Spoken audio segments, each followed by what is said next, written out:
Aos Efésios ou Efésia, capítulo 1. Revelare. Já começa com revelare.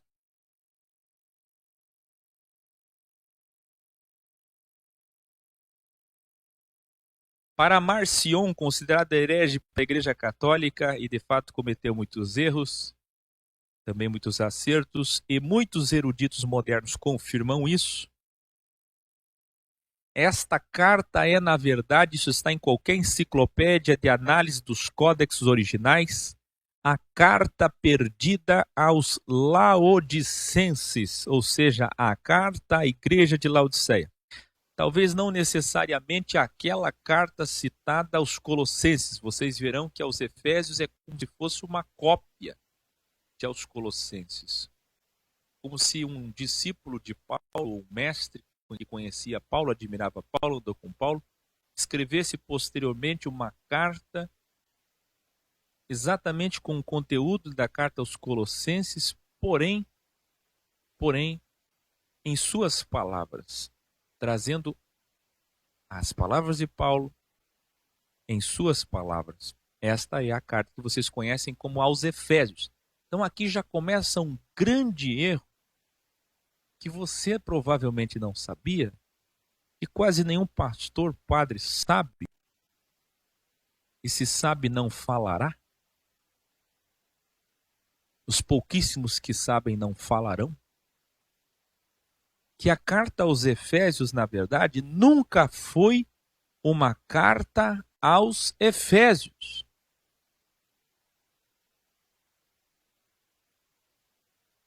João Diniz, seria melhor a tua oração ser aqui. Oração de madrugada não funciona mais nem melhor, viu? Evolua. O João está dizendo ali que vai. O Joabe, perdão.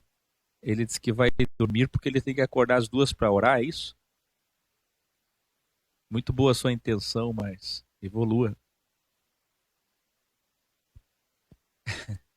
Querido. Vamos começar assim? Escreva assim, ó. Escreva aí. A carta aos Efésios não é aos Efésios. Para Marcion e eruditos modernos, essa carta era a Laodiceia. Mas, na verdade, vocês viram agora que essa carta é para toda a Ásia, todas as escolas de Jesus da Ásia.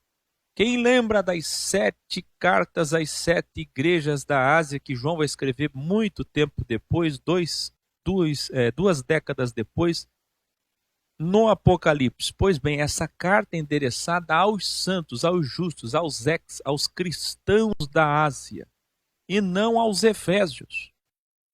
Embora Paulo passou muito tempo na cidade de Éfeso e tinha muita história para dizer lá, que nós vimos tudo isso em Atos Macelerrim. Quem acompanhou desde o grau 200 até o 228, viu que em Atos nós tivemos uma perícia extraordinária de capítulo a capítulo e de muito tempo que Paulo ficou em Éfeso. Porém, Éfeso é só um dos destinatários, um dos endereços dessa carta. Então essa carta não é para o povo de Éfeso, mas para toda a Ásia. Então já começa aí o grande erro. Isso se diz porque o primeiro versículo da carta, no primeiro capítulo, nos originais, não contém o nome da cidade de Éfeso nos originais.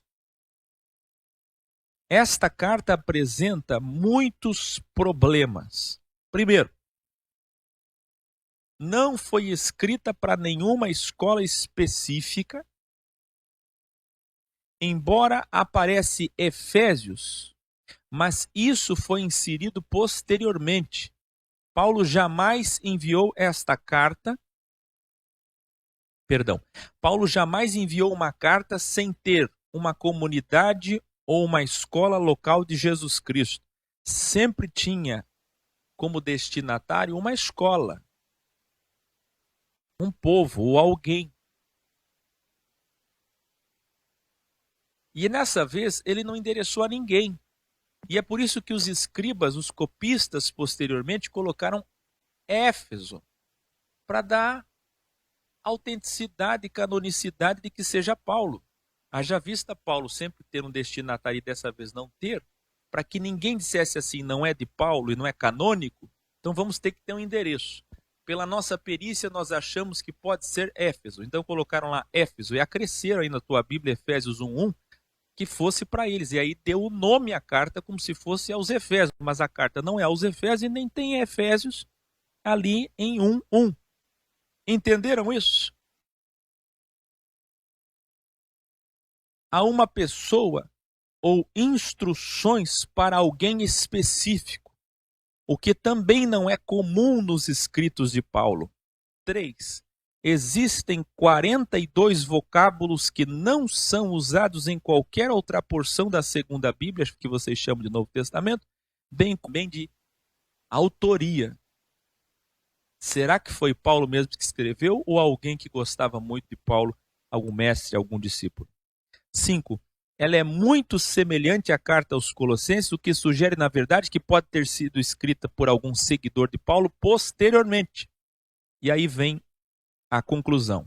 O mais provável é que Paulo tenha escrito esta carta a toda a Ásia, incluindo as 7 escolas de Jesus principais. Não eram só 7, mas as 7 maiores, principais, que mais tinham crescido, que vemos no Apocalipse, as 7 igrejas da Ásia, entre elas Éfeso. Nenhum manuscrito anterior ao século IV depois de Cristo inclui as palavras em Éfeso ou aos Efésios em qualquer um dos versículos dos 6 capítulos. Entenderam isso? Paulo continua.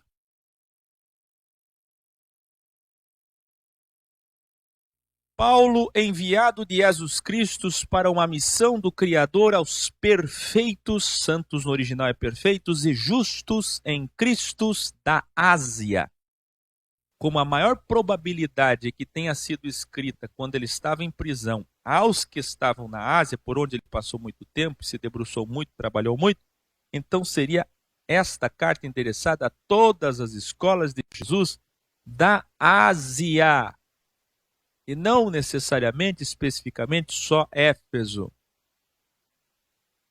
Podendo ser também com ênfase a Laodiceia, que era uma das escolas maiores e mais problemáticas de lá. A vocês todos, graça e paz do Criador e Senhor Jesus Cristo. Falemos bem do Criador e Senhor Jesus Cristo, que nos deu a graça, isto é, todas as bênçãos imateriais que receberemos na imaterialidade onde Cristo está, onde Cristo habita. Paremos um pouco. Escreva aí no seu caderno ou no chat para registrar. Escreva assim, ó. Regiões celestes é uma expressão que aparece 6 vezes na carta aos Efésios, que na verdade não é aos Efésios, mas vamos seguir dizendo aos Efésios, porque se eu colocar outro nome, muitos não vão entender.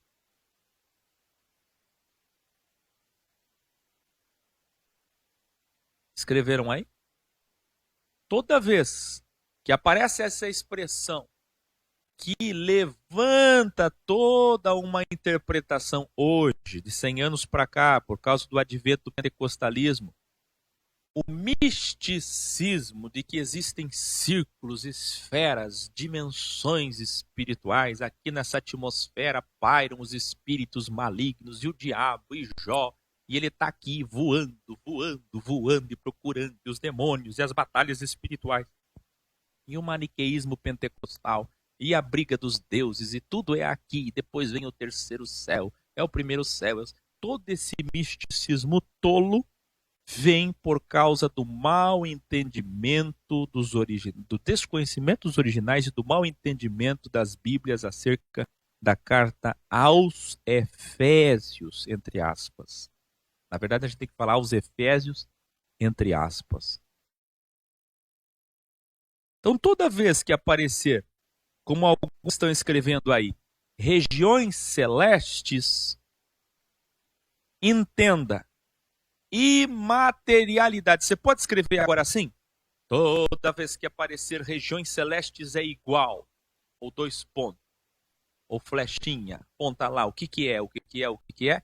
Imaterialidade, atemporalidade, como nós cantamos na música, além do delta, tempo, espaço e matéria. Que é onde o Senhor habita.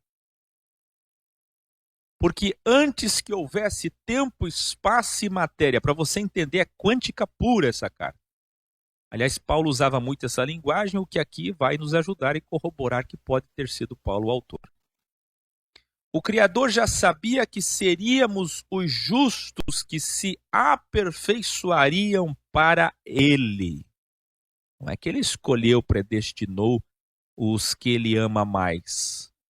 Não é que Ele escolheu você para te mimar, para ser privilegiado, escolhidinho do papai. Não, nunca, jamais. Mas é nesse entendimento de presciência, porque pelo seu plano original Ele já sabia quem seriam os vencedores do crivo e que se aperfeiçoariam, isto é, se santificariam para Ele. Por amor nos viu e nos escolheu para sermos seus filhos através de Jesus Cristo, conforme seu plano original. Esse plano original é perfeito e com sua perfeição louva a sua graça. Que louvável é a sua graça, o seu plano de graça, o seu plano de amor. Graça essa que recebemos através de Cristo, que é o amado, isto é, o amor em carne. É através de Jesus que temos o perdão através do seu sangue, por meio do seu sangue. E sua graça riquíssima paga todas as nossas dívidas. Se perdonar é pagamento de dívida, e se pecado, ofensa, mágoa, erro é dívida, no vídeo Matemática de Deus, no vídeo Pecado, Não Gostei de Deus também, se alguém puder colar aqui o link do grau no ao vivo e no gravado, então também aqui confirma isso Paulo, provavelmente dizendo, e sua graça é tão riquíssima. Olha, tem perdão para todo mundo, paga todas as nossas dívidas, não importa o montante negativo, o déficit de nossas dívidas. Nós recebemos essa graça com toda sabedoria suprema. Ele nos revelou o seu plano de crivo, plano de mundo, plano de vida, através da vinda de Cristo, isto é, Jesus Cristo é a explicação de todas as coisas.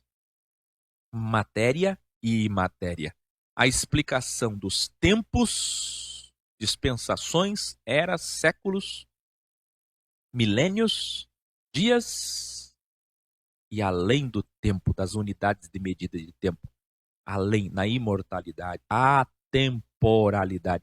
Jesus explica matéria e imatéria.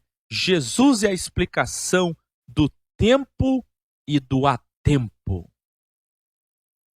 Ele nos escolheu através da sua onisciência e assim somos o louvor do seu poder. Nós somos o seu próprio louvor. A nossa existência é o seu louvor. O louvor do seu poder. E que poder é esse?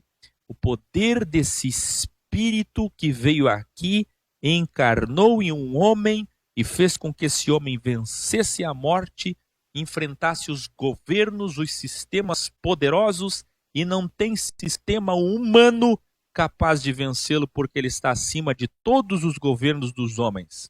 E assim diz Paulo, provavelmente, quando vocês souberem e confiaram nele, quando vocês souberam e confiaram nele, que é a verdade, o que lhes foi anunciado os salvou, e assim vocês foram marcados com seu Espírito perfeito. Eu queria que você escrevesse aí, receber o Espírito de Jesus Cristo é ser marcado por ele. ser selado por ele. Quando o Espírito dele vem habitar em nós, encarna em nós, em nossa consciência, quando o Espírito perfeito dele vem e encarna em nós, nós fomos marcados por ele. Esta é a marca do Messias verdadeiro.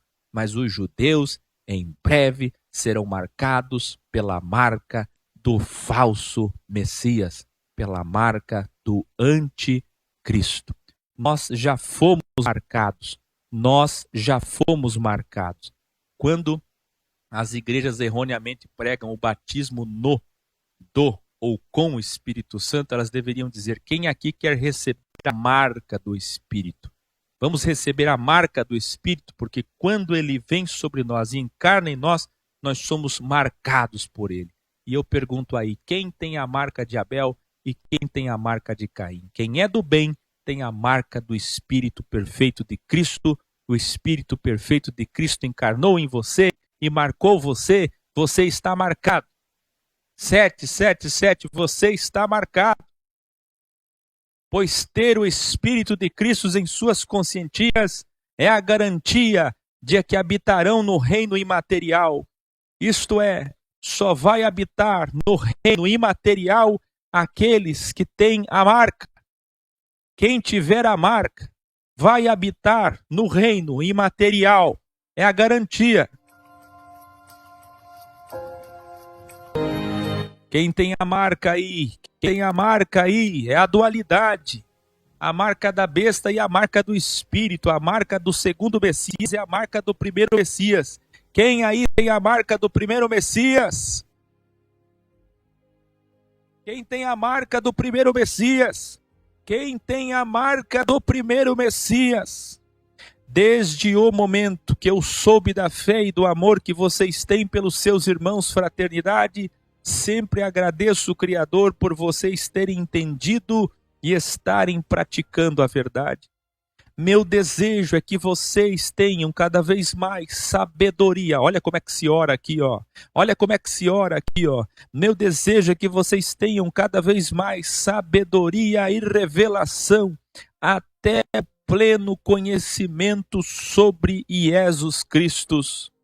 Desejo também que os olhos da consciência de vocês sejam iluminados, a fim de que conheçam a esperança, o reino e seu poder. Esse poder esteve em Cristo, o qual venceu a morte e agora está ainda encarnado na destra do Criador, na imaterialidade. Onde é que ele habita? No mundo imaterial, no cosmos imaterial. Muito acima deste mundo material. Olha a metáfora, muito acima de todos os sistemas de governo deste mundo político, religioso, econômico, acima de todos os poderosos deste mundo hoje e de todos os poderosos que ainda virão. O Senhor está acima, porque todos os governos desse mundo, todos os poderosos nesse mundo estão no delta, tempo, espaço e matéria. Mas ele está muito acima, porque ele está acima dessa dimensão. Onde ele habita não há tempo, onde ele habita não há matéria e não há espaço.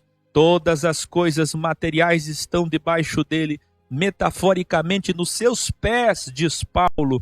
Cristo está metaforicamente como cabeça de toda a matéria. Ele é o cabeça, ele é o kéter, ele é a coroa. E aqui embaixo pode ser o governo mais poderoso da terra, pode ter as bombas que tiver, pode ter o poder bélico que tiver, o poder econômico que tiver, pode ser o rei mais poderoso, o presidente mais poderoso, a nação mais poderosa, mas todos eles estão debaixo dele, estão nos seus pés. O governo mais alto encosta na planta dos pés do Senhor. Cristo é o cabeça do corpo de todos os justos. Ele está em todas as matérias, em todo o espaço e em todo o tempo desta dimensão. E aqui encerra Efésias, capítulo 1.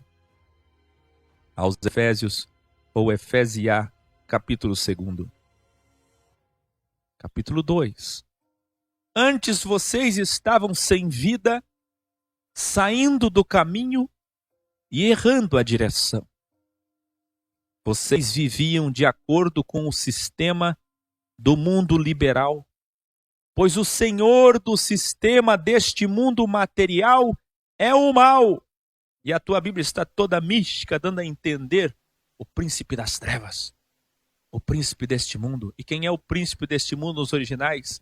É o mal, é a primeira serpente, é a oposição de Deus. São as pessoas que rejeitam, sem metanoia, que dão as costas para o Criador.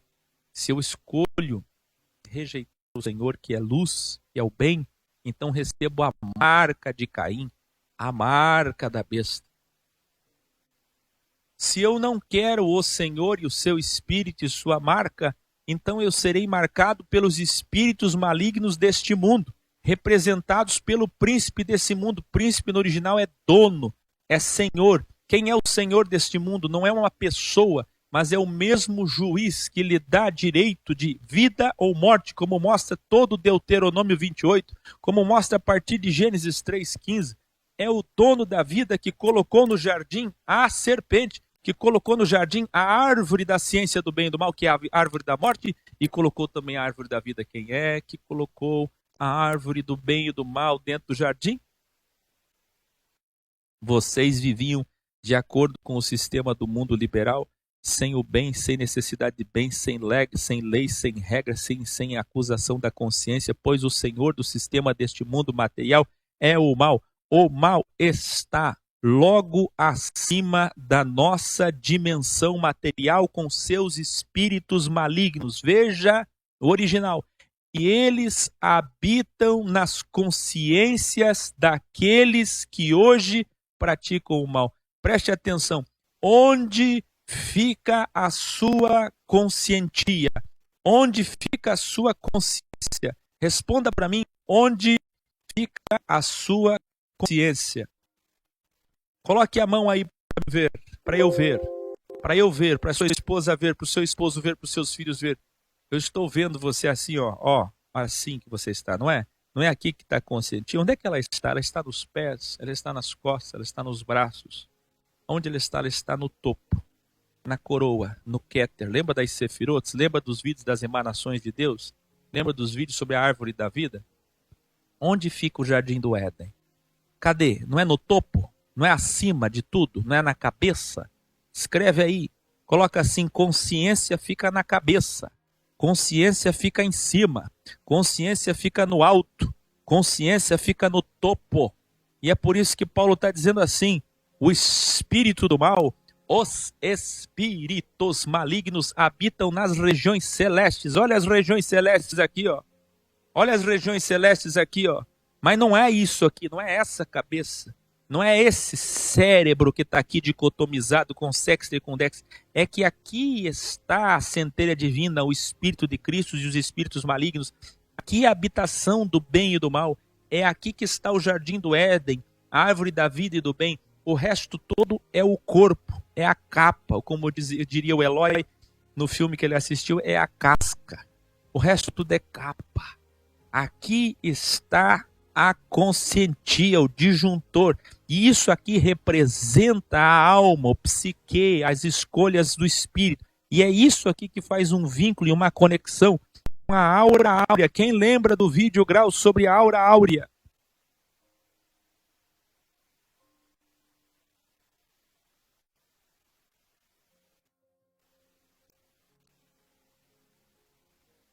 Você consegue fazer uma pirâmide, um delta aí em cima da tua cabeça?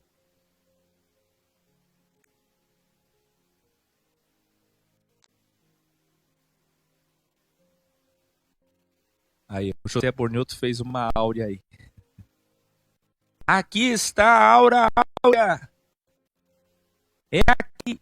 Isso aqui representa uma conexão, um vínculo entre a matéria holograma daqui, essa ilusão toda que vocês veem de tempo, espaço, matéria, elétrons, prótons e nêutrons, com a imaterialidade, o terceiro céu, além daqui na quarta dimensão, que é onde o Senhor habita. Além daqui tem uma ponte, tem uma escada, tem uma conexão para lá.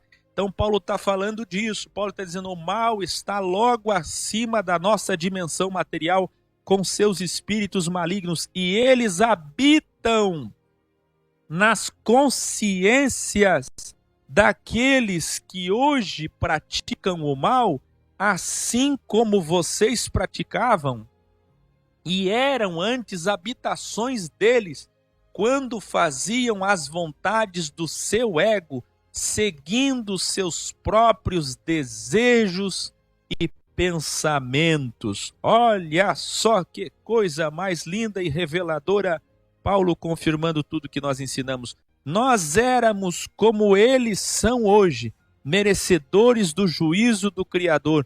Ainda bem que o Criador, por seu amor, nos amou tanto que nos deu vida através da sua vinda em carne, Jesus Cristo, e agora, pela graça, estamos salvos e poderemos existir eternamente através da árvore da vida, ocultada aqui, escondida aqui, bem dentro de nós e acessada, acessível através do único Criador manifestado, Jesus Cristo.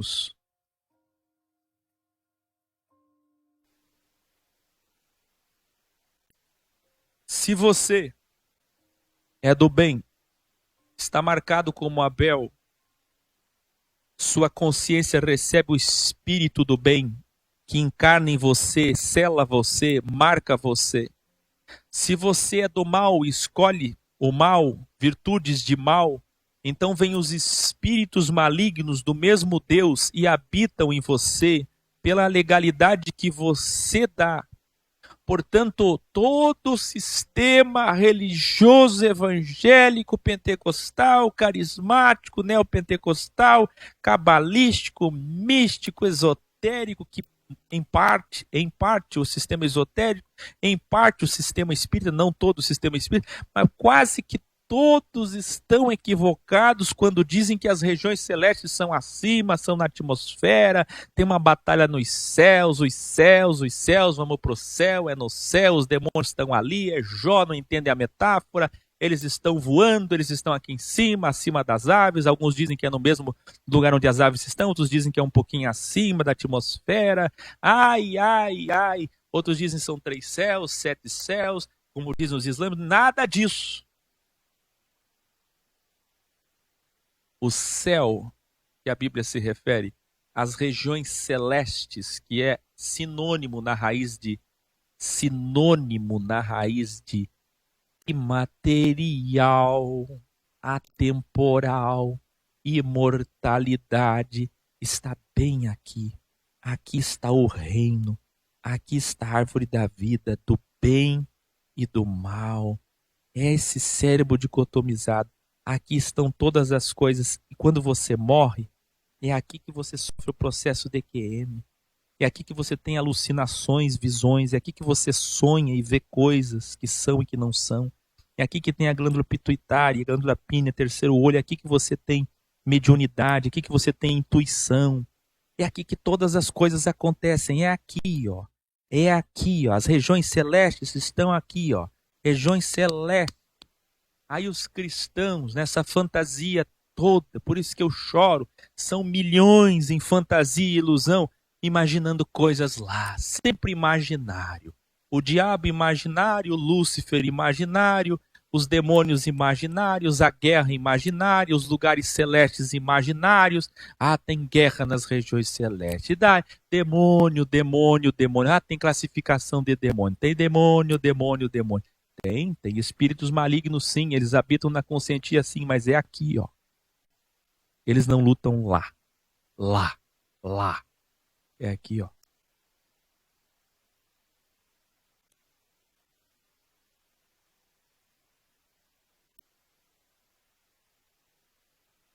Você já viu esquizofrenia, autismo, bipolaridade, síndromes diversas do pânico, por exemplo, fobias, estresse, depressão, surtos psicológicos, tudo é aqui, ó. Quem lembra do meu vídeo Doenças Mentais e Demônios? Tudo é aqui, ó. E é por isso que eu falo tanto em ego, diabo, ego. Quem pode nos salvar? Somente com a marca e o selo do Senhor. Quem quer ser marcado pelo Espírito do Senhor? Quem quer ser marcado pelo Espírito do Senhor hoje? para se livrar de uma vez por todas de ser habitação de demônios, de virtudes do mal, de escolhas do mal. Hoje, quem quer?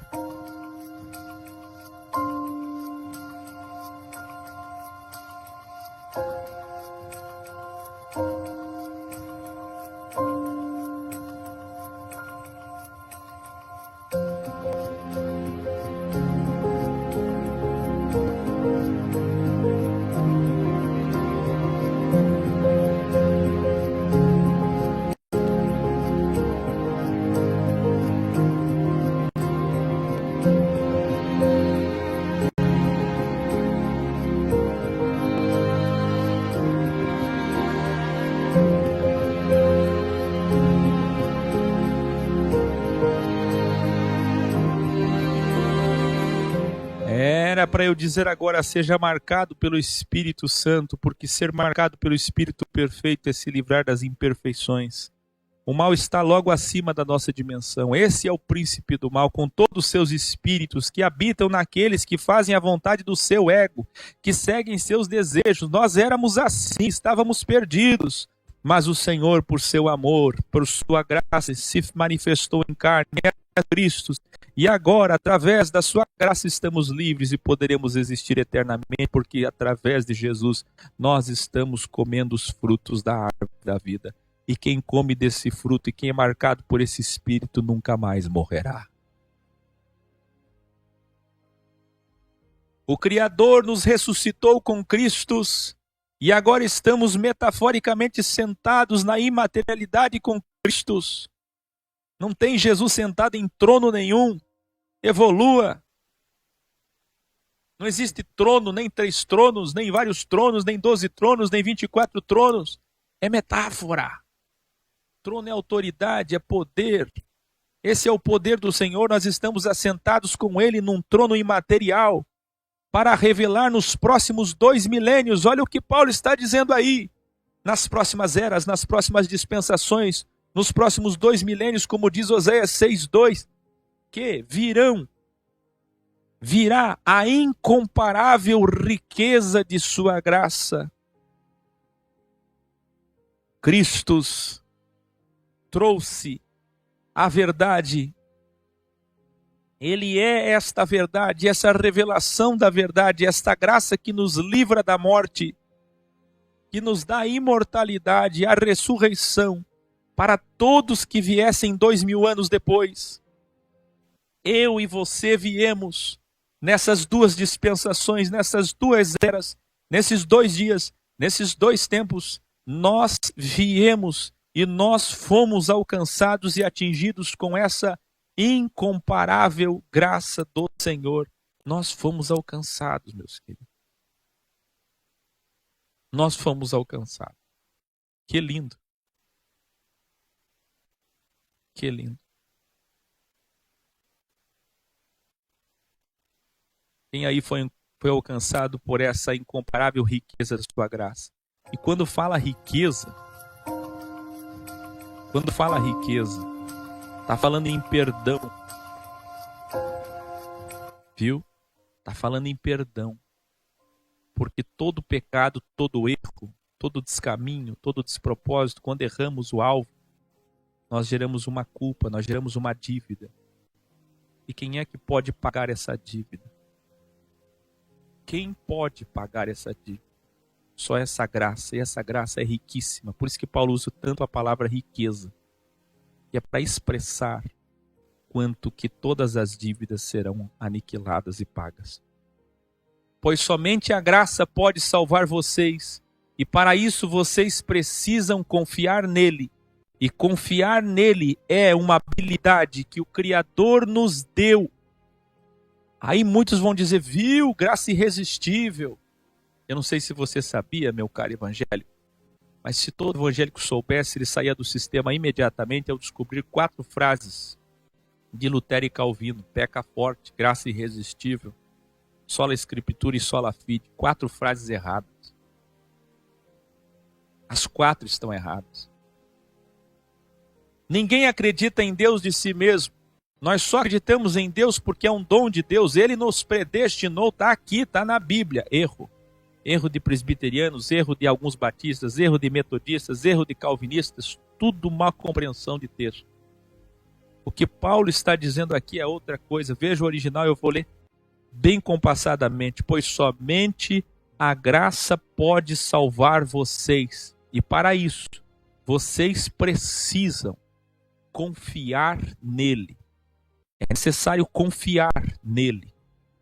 E confiar nele é uma habilidade. A habilidade, dom é habilidade que o Criador nos deu. Mas não é que ele deu assim, dizendo, olha, quero esse, elegi, predestinei, escolhi. Não. É que ele sabia por sua presciência que eles venceriam o crivo. Mais do que isso, é que ele abriu a oportunidade na conscientia de que o homem acredite naquilo que virá, mesmo sem tocar, mesmo sem ver.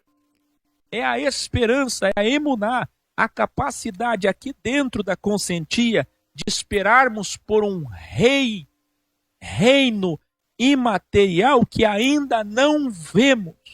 Não vemos, não experimentamos, não tocamos, mas mesmo assim acreditamos e esperamos. E essa capacidade na alma, no psique, no intelecto, no raciocínio, de esperar por algo que é uma grande loucura, esperar por vida depois da morte, esperar por ressurreição, por transmutação, por imortalidade, esperar por um jardim do Éden de paz, um mundo justo que Jesus governará, que ele reinará, esperar por isso que é uma grande loucura, só pode ser dom de Deus, presente de Deus, dádiva de Deus, isto é no sentido de que ele nos deu a habilidade psicológica de esperar por algo imaterial. Entenderam isso vocês, calvinistas, que nunca entenderam e se acham os escolhidos? Grande ego, grande erro. Esta que é a verdade. O Criador nos deu a capacidade de crer.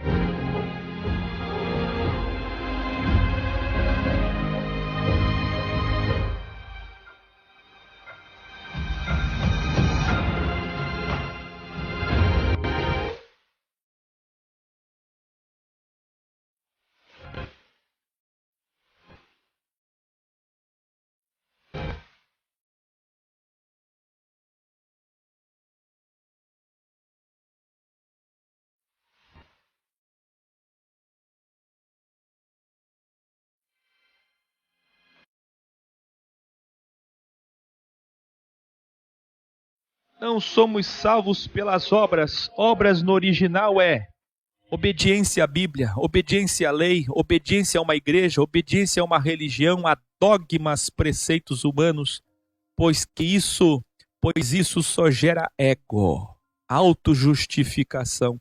Eu falava com Eloy, conversei com ele, com o Jairo, com meu pai, minha mãe, até de madrugada, de sábado para domingo, de domingo para segunda, e na segunda-feira à noite ainda ele foi na reunião e eu conversava, Eloy, sabe, me assistindo, Eloy dizia, ele frequentava as igrejas evangélicas, procurando Deus, ele nunca foi evangélico, ele começava a sentir a autojustificação que eu tanto falo desde o grau 146. Quando você faz algo religioso e você consegue cumprir uma meta religiosa, logo em seguida vem um sentimento de autojustificação. E Paulo está dizendo o seguinte: ninguém é salvo pela autojustificação. Por isso que a Bíblia é só transitória até Jesus Cristo. Por isso que nós vimos em Gálatas, capítulos 3, 4, 5 e 6, que a Bíblia é só tutor até que Jesus chegasse. Quando Jesus chegou, Jesus trouxe a graça. O Criador, em seu plano original, determinou antes de criar todas as coisas que nós devemos praticar a caridade. Sabe por que Paulo falou isso? Pelo seguinte, porque se ele dissesse assim, sola fide, como falou o pai dos evangélicos, sola escritura, ou graça irresistível, ou peca forte, se você é predestinado mesmo, peca forte, tudo grande erro. Os evangélicos nasceram no erro, no ego. na vanglória de achar que pode interpretar a Bíblia. Ai, carismáticos também, enfim. Entenda, o que Paulo está dizendo aqui é: sim, somos salvos por essa graça, mas o que prova que nós merecemos essa graça, embora a graça seja para quem não merece, porque de fato não mereceríamos, e é um dom, uma capacidade, uma habilidade de enxergar a imatéria, acreditar no reino, mas embora não merecemos, temos que entrar lá por esforço, porque é impossível entrar lá sem força, sem renúncia, sem carregar a cruz. Portanto, cadê a coerência com a graça irresistível?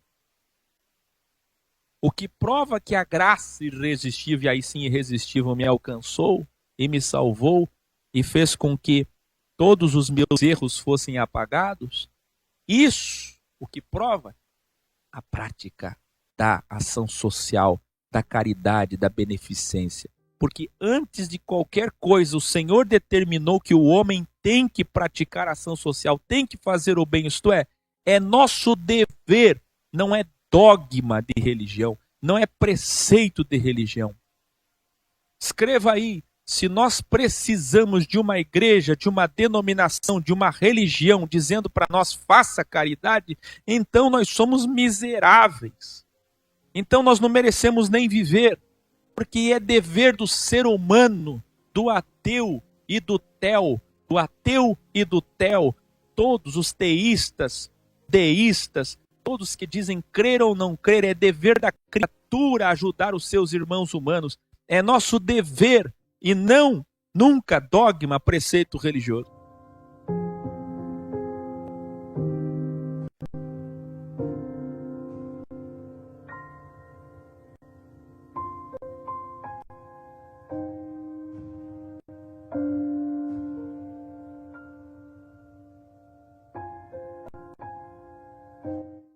Vocês eram pagãos de nascimento, julgados pelos judeus bíblias como incircuncisos, e também não tinham Jesus Cristo, separados então de Israel e de Cristo.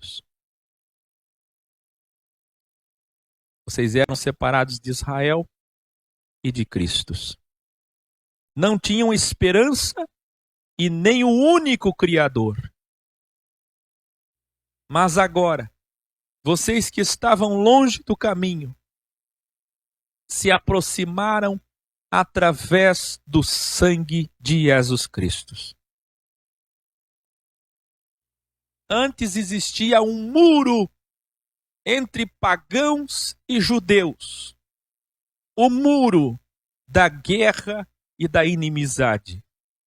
Quem lembra do muro de Berlim, da Alemanha Oriental e Ocidental, da Coreia do Norte e da Coreia do Sul, da faixa de Gaza, da Palestina e de Israel, do muro do Trump entre os mexicanos e os americanos, do muro do Bolsonaro e a Venezuela,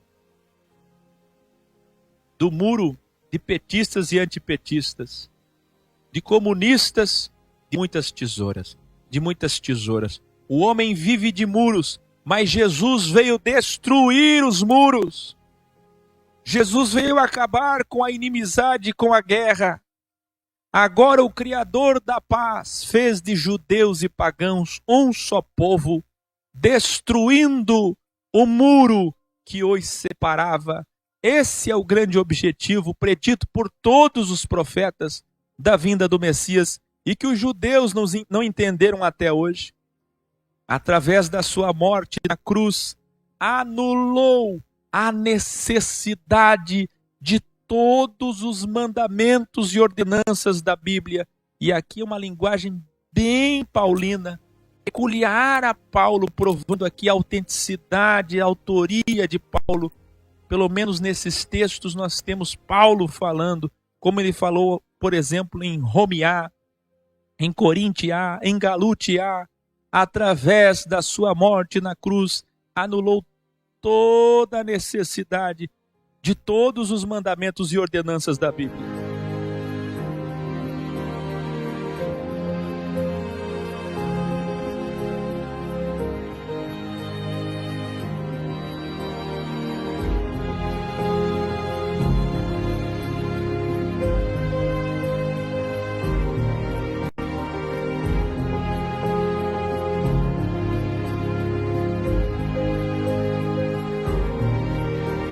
O objetivo da sua morte foi criar dois povos. Dos dois povos, perdão. Olha só que lindo isso. A grande missão, o grande plano original, o grande objetivo da sua morte foi criar dos dois povos um só povo, trazendo a paz. O Senhor da paz veio anunciar esta paz que une judeus com pagãos através dele. Agora, pagãos e judeus têm acesso ao Criador através do seu Espírito. Sendo assim, vocês já não são pagãos visitantes, viajantes ou peregrinos, mas possuem os mesmos direitos dos cidadãos do reino. Todos vocês agora são família do Criador. Que lindo! A rocha principal com ângulo, o delta, a rocha principal com ângulo. Cadê o delta? Cadê a pirâmide principal? Cadê o fundamento dos santos? 10, 10, 10. A rocha principal com ângulo e o fundamento da construção, Jesus Cristo, como Paulo falou em 1 Coríntios 3, sobre o fundamento estão os profetas da primeira Bíblia e os enviados da graça à segunda Bíblia, que são os apóstolos. E depois, e sobre os profetas da lei, e sobre os mestres da graça enviados, estão vocês todos. Olha que coisa linda.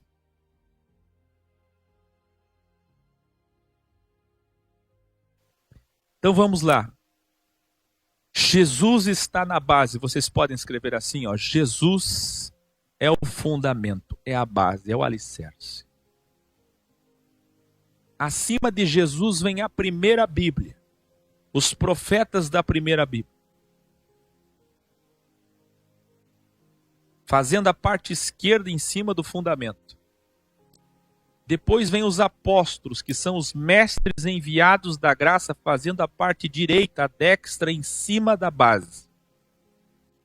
E acima da base, Jesus Cristo, os profetas da primeira Bíblia, da lei, Torá, Tanar, e o Novo Testamento, os apóstolos enviados da graça, vêm todos vocês, todos os justos, todos os cristãos originais, logo em seguida, onde todo edifício, todo prédio cresce para se tornar o grande santuário imaterial e perfeito do Senhor. Nós todos juntos somos a igreja. Nós todos juntos somos o grande templo. Nós todos juntos somos o verdadeiro terceiro templo.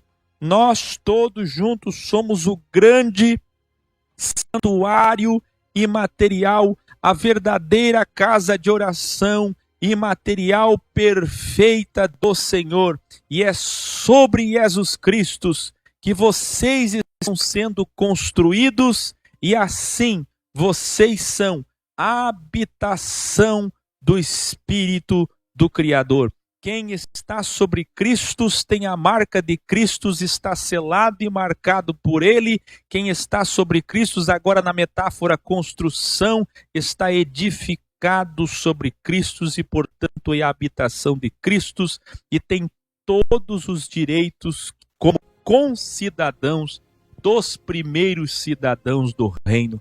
Vocês agora possuem os mesmos direitos que todos os outros tinham. E mais, chegarão lá primeiro. Estes foram os originais de Efésios, ou Efésia, capítulo 2. Amanhã, Os originais de Efésios 3 e 4. Quem sabe, se não der tempo, a gente já não fecha amanhã 3, 4, 5 e 6. Vamos ver, mas o fato é que ainda essa semana nós terminamos aos Efésios. Que linda carta, que na verdade é para toda a Ásia. As principais igrejas da Ásia, as 7 principais escolas de Jesus da Ásia, incluindo Laodiceia, incluindo Efésios. Quem sabe não seja a carta perdida aos laodicenses, que está registrado lá na carta aos Colossenses. Vocês evoluíram comigo? Vocês aprenderam? Vocês viram o que é graça? O que é marca do Espírito? Vocês viram o que é região celeste? Onde que fica a região celeste? Onde que fica? Como eu terminei mais cedo, eu vou responder algumas dúvidas sobre o tema. Eu vejo que tem pessoas novas, eu só vou viver de responder dúvidas, viajar, ajudando pessoas e respondendo dúvidas só depois que eu terminar a Bíblia Original Codex até o mês de maio do ano que vem. Depois eu só vou viver até o reino respondendo dúvidas. Mas hoje, como terminou mais cedo, eu vou responder pelo menos 3 dúvidas. Preparem suas dúvidas.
Meus queridos, meus amados alunos, mestres, professores, professoras, visitantes, quais são suas dúvidas sobre o tema de hoje?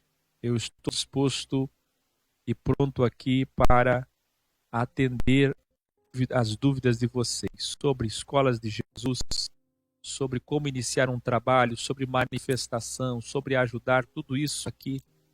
Na descrição dos vídeos tem um link de contatos, tem mestres disponíveis para responder vocês, tem aí uma equipe para responder vocês. Agora, sobre o tema de hoje, o grau de hoje, alguém tem alguma dúvida? Porque eu vejo que as pessoas, a motivação delas é de fato ego. Quando nós vemos elas durante a aula, atacando, aparecendo, discordando, criticando, quando chega na hora das perguntas, elas fogem. E quando chegam pessoalmente diante de mim, ninguém tem dúvida. Todo encontro que eu vou, toda reunião que eu vou, dificilmente eu vejo alguém olhar nos meus olhos, face a face, e falar o que elas têm coragem de falar por aí. Pode deixar ali a lei da Maria Cavalcante, e aí fica bom. Ela está ouvindo ou ela só está escrevendo? E daí eu vou falar com ela. Eu amo isso. Para ajudar. A lei da Maria Cavalcante Lima disse assim: iluminador, aterrorizador. Isso sim. Como vocês conseguem aguentar tanta complicação? Imagina, sabem mais do que o eterno. Por um momento, quase que eu fui enganada pelo Hakel. O que mais que ela escreveu, aliás? A gente ajudar a Leida. Muitos de vocês escreviam isso, vocês devem lembrar. Muitos de vocês pensavam assim antes, não era? Normal. Faz parte do processo. Mais acima ela escreveu: não se preocupem, estou indo, mas eu quero avisar que tudo isso são balela. O evangelho é simplicidade. E esse cara tudo, e vocês se enganam, se achando altamente inteligentes. Coitados. Não é o nome dela? Aleida Maria Cavalcante Lima. Aleida, pessoal. Pode me ouvir? Pegue as pedras, jogue-as no chão um pouquinho. Eu sei que o cristianismo te ensinou assim. Te ensinou se defender atacando. Mas pegue a sua espada, coloque na sua bainha. Guarde a sua espada. Pegue seus cadernos. Se não os tem, se nunca os teve, porque você só aprendeu o ritual, não sei, teu histórico, tua vida. Premissa de um sábio: nunca posso julgar quem eu não conheço. Só posso julgar com o conteúdo que tenho, que são as palavras que eu li, que você mesmo as proferiu. Então, com base nas palavras que a senhora proferiu aqui, a senhora nos encontrou, a senhora veio. Pegue a sua espada, guarde. Pegue seus cadernos, se não os tem, vá atrás deles. E anote algumas coisas. Eu vou dizer. Primeiro, em silêncio, sem atacar, dê um mês de chance para a senhora mesmo. Dê um mês de chance. Uma chance. Chance é grátis. Dê uma oportunidade para a senhora. Sente aí com calma. Observe os graus desde o 146. Pegue todas as Bíblias possíveis que a senhora julgar serem boas traduções e analise desde o 146. Tem também uma lista de reprodução dos graus indispensáveis, que vão falar de amor, de verdade relativa, para a senhora entender melhor e quem sabe os olhos da senhora não abram. Tem um mês. Se tudo for mentira, a senhora apenas conheceu e obteve um pouco mais de cultura. Mas e se for verdade?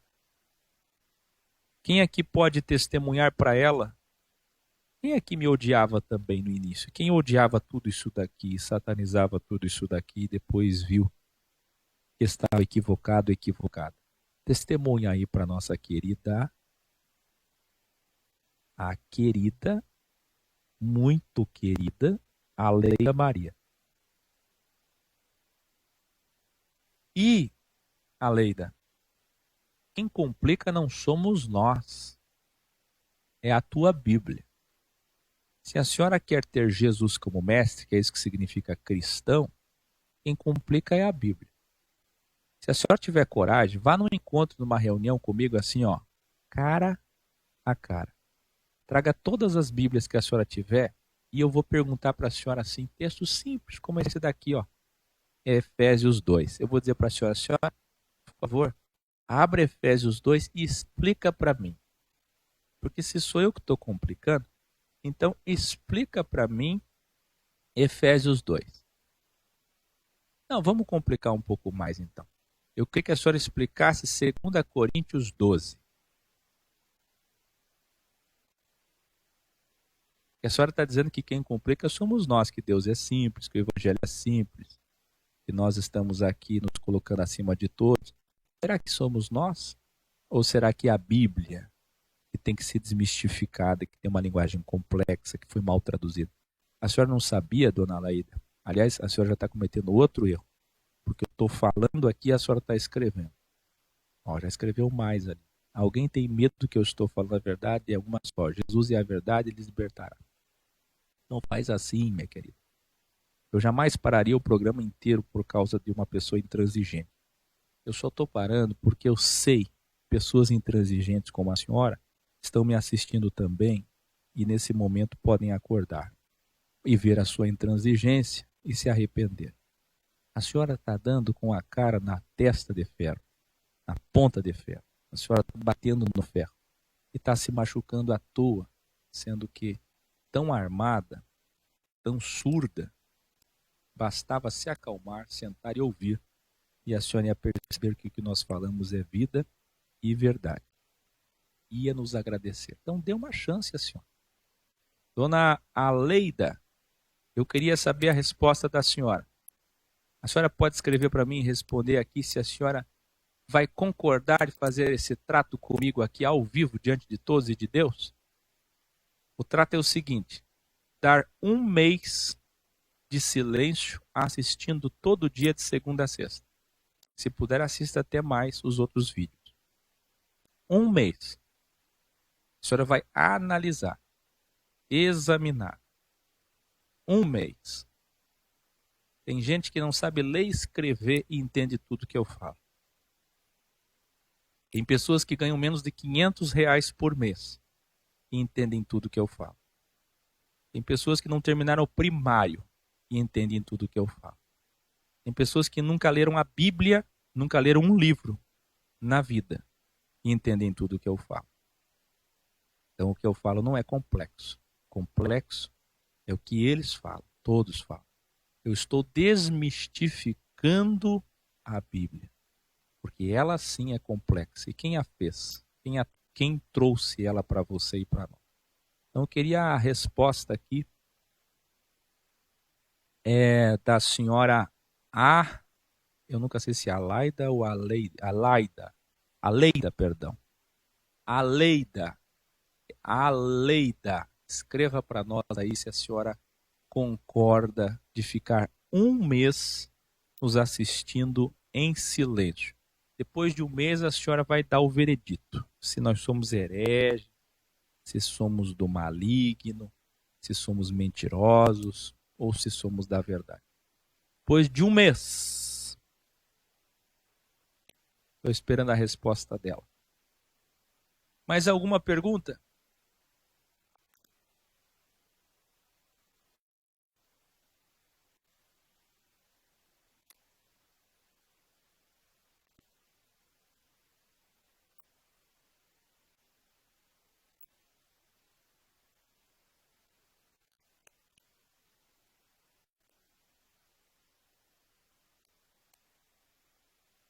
Tudo bem, Marcos Baraco? É bom ler isso? É bom ler isso. Ainda mais de jovens que tinham tudo para estar nesse mundo de hoje tão egóico, mas você com uma atitude humilde.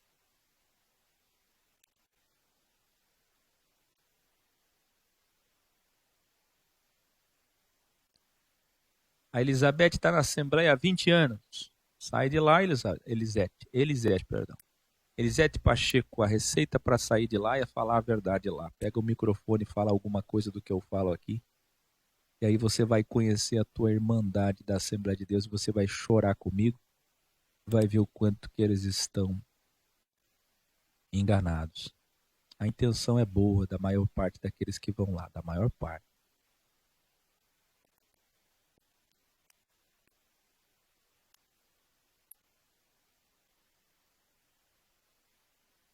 A presença do Eterno, Elisete, não se dá por sensacionalismo, nem emocionalismo, nem lágrimas. Embora muitas vezes choramos com isso. Mas a presença do Eterno ela se dá através da verdade, do carinho, do amor, da caridade. Cada vez que alguém estende a mão para alguém, faz o bem para alguém. Esta é a presença do Eterno. Ronaldo Santos, há tanto tempo você me assiste e me pergunta isso, se eu concordo com o Deus de Spinoza em tudo, mas é claro que não concordo. Como pode perguntar isso? Agora, porque eu cito Deus de Spinoza num texto, num vídeo, vocês acham que eu concordo com tudo? E que é isso? Não façam isso. Renata Alves, você fez uma pergunta antes? Eu não vi, porque eu demorei um bom tempo para falar com a senhora Aleida, que pelo jeito ainda não respondeu.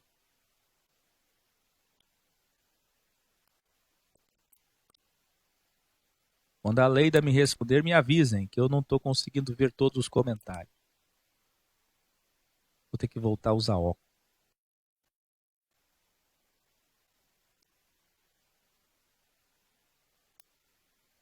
Olha que bonito. Adriana Thaís, foi adventista há 14 anos, fui e agora estou abrindo os olhos, mas preciso conhecer mais. Vocês podem receber a Adriana Thaís, 14 anos adventista, que está abrindo os olhos. Abracem, recebam Adriana Thaís, bem-vinda. Vamos trabalhar aí na sua cidade. Vamos levar a verdade para esse mundo. Nós temos tudo, tudo, tudo, tudo. Ah, se vocês soubessem, vocês teriam orgulho. Orgulho de Serex. Está ali. Renata Alves. Sobre os demônios. Se estão na consciência porque Jesus expulsou para uma manada. Porque eles encarnam, querida. Eles encarnam. Eles estão encarnados numa pessoa. Quando eles saem daquela pessoa, precisam de outra carne. Encarnaram na manada. Eles encarnam. Quando eles encarnam na consciência, é porque eles tomam parte do intelecto humano. O animal é bicótomo. Ele não tem raciocínio. Mas ele tem um complexo de inteligência que fica num pequeno cérebro. Todo animal tem um microcérebro. Não são racionais, não são tricótomos, não tem psique, não tem alma, não tem espírito. A alma deles é sangue, mas eles têm alguma inteligência. Então, é no comando do centro de decisões do animal que o espírito vai encarnar e fez com que o porco e a grande vara de porcos, na verdade, não é manada. Manada até é o termo coletivo equivocado. A vara de porcos se precipitasse nas águas. Entraram na parte do intelecto, que não é racional, mas é intelecto. É um sistema de informação medíocre. O sistema de informação suína é um sistema medíocre, mas é um sistema de informação capaz de fazer ele comer, ele dormir. Enfim, o animal tem a sua sobrevivência. E alguns até têm um pouquinho de intuição. É um sistema complexo, pequeno, mas bem inferior, porque não tem racionalidade. O espírito sai. A legião, aqueles espíritos todos saíram, cada um da consciência do homem, e se espalharam nos porcos. Agora veja aqui. Eram de 2 a 3 mil numa consciência só de intelecto, razão humana, para 2 mil, 3 mil porcos. Está entendendo? Aqui eram 3 mil no homem só. Mas era um para cada porco. Um para cada animal. Viu? Entendeu isso? Olha a diferença. Ela aceitou? A lei da Maria disse assim: ao ver seus alunos são fechados, poxa, ainda ficou mais feio, tá certo? Diante do Senhor Jesus, eu não poderia me calar. Eu não aceito, ela não aceita. Eu não aceito a sua proposta, porque sob heresias eu não me abro para heresias. Ah, que pena. Mas eu acho que a senhora aceitou, porque senão a senhora já teria desligado e não teria nem tido o trabalho de ficar até agora respondendo. Um beijo no coração da senhora. Queridos, vamos terminar e amanhã eu volto. Boa noite a todos vocês. Ouvir quem tem dom é ser instruído e ouvir quem não tem é ser destruído. Cristianismo original é oposição e nunca governo. Eu será minha sorte, sai à tarde, vem à noite.